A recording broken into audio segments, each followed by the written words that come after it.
What up, guys? Welcome back to the channel. We are talking about BlazBlue today. I know it's been a while to be talking about BlazBlue, but Mori dropped this picture right here, and there's a lot of speculation going into this picture. Of course, we know that the girl is possibly or more likely an Alucard, but the guy, on the other hand, seems to resemble Ragna the Blood Edge. Now, that is what some people are saying. Some people are saying it resembles Ragna. Some people are saying it resembles Naoto. And people like me are saying that it resembles Jin Kisaragi, which is the brother. Now, let me go into why I think it resembles more like Jin Kisaragi. Me personally, after looking over designs that Mori had for Jin Kisaragi, Jin is the only one that had his hair down. He literally had his hair down for most things because he never styled it like Ragna. Ragna always styled his hair. Him having a pointed chin. The pointed chin is what led me to believe that this guy is most likely Jin Kisaragi of sorts. Another dark Jin. It could be. There's no telling who this individual is. Now, the people that say it's Naoto, they say it's Naoto because they're looking at it from his outfit. His outfit resembles more like Naoto instead of Ragna. Remember, Ragna had a different type of inner outfit under his coat, so it was kind of like, okay, it looks more like Naoto, but at the same time, it's pretty long but it opens up of sorts, so it can be a combination of both Ragna and Naoto. So I can see why they could say that. And then the chest is opened up just like Naoto's anyway. And of course there's insignia on his chest, but it's scratched out. Now we know how that goes for most things when it comes to BlazBlue. When the insignia is scratched out, it means they no longer have or go by that name. Remember, 13 also had her insignia scratched out because she did not want to go by, new anymore. She wanted to go by just 13. So then it leads into this being Ragna. Ragna's missing an eye. Central, of course. That's not saying he's necessarily missing an eye. He could be hiding his eye. It could be anything along those lines. We just don't know. But Central Fiction shows that he was losing his eye or it was going away, whatever, because he was resetting the world, yada, yada, yada, blah, blah, blah. And a lot of the insignia on the coat and his outfit points towards it being, Ragna. He might have it scratched out on his chest, but the rest of it points towards his Ragna.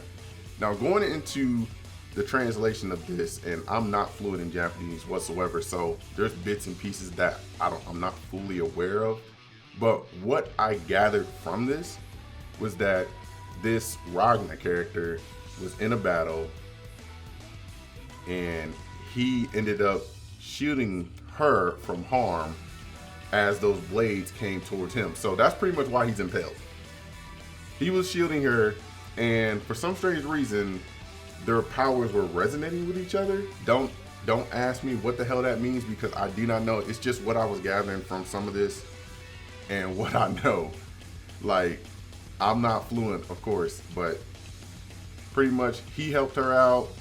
And there's something weird going on in this situation because she doesn't understand why it's happening. But he's being hunted, I believe. I believe he's being hunted. So he's not necessarily a man people don't know. I'm not saying he's the wanted criminal, but he could be being chased by someone that knows of him. That's probably why he scratched out his name and why he probably goes by a different name now. The same way we had White Justice, as you all know, which is Tsubaki Yayoi. She said that's a nostalgic name. Of course, she doesn't go by that now. She goes by Tokawa Camellia or Tokawa Tsubaki, depending on who you ask. And that pretty much is translated to Eternal Tsubaki. We fucking know this. Like, so for him to go by a different name would make sense post Central Fiction. And that's why people like Jubei and others, when they see him, he feels familiar, but they do not know his name.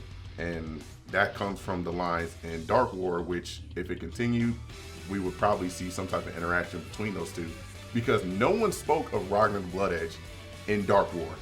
Like every interaction you had with Tokanoe, Tager, Makoto, Noel, Lambda, no one spoke about who Ragna the Blood Edge was.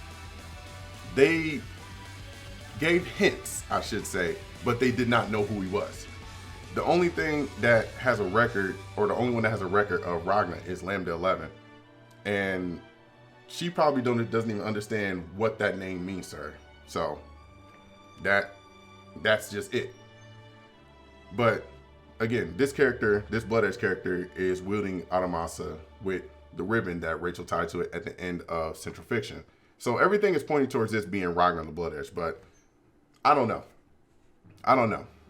I mean, it's hard to determine at this point. I mean, we thought Hearn was going to be this new character. Ended up being Toya. So let's be real here. Let's be real here. Just looking at the timeline of Raquel, Naoto, Ragna, Rachel, this Blood Edge character, this new Alucard, like, it's falling right in line of what this is about to be. Could it be a Calamity factored Ragna? Possibly. I mean, the timelines intersect, alternate timelines, there's phantom fields and shit. Like, there's no telling what this is, but that's what my thoughts are on this. That's just my thoughts. Hope you guys give me your thoughts on it, because I'd love to hear them. Like, let me hear what you speculate what this is all about. I know I've talked to a few people on Twitter about it, and they're leaning towards it being Ragna, and I'm just like, shit, it might as well be. He got a whole new outfit. Is this man ever just gonna, like, not get impaled like the Blood Edge characters anyway? Let's be for real here. Anyway, that's all I got for you guys. I hope you enjoyed the video. Make sure to like it, share it with your friends, comment, drop the comments as well. I would love to hear from you. Subscribe to the channel and follow me on social. We'll talk more on there, and we'll see what Mori has planned and what he's cooking up, because I do believe that this is probably going to be the basis for the next BlazBlue game. That's just me thinking that. And Arcsys has yet to reveal something major as far as BlazBlue goes, besides that spinoff. But this is really telling me that Mori is secretly helping them with the next BlazBlue game, because they don't know what to do with it. I've told you before, Arcsys does not know what to do with the next BlazBlue.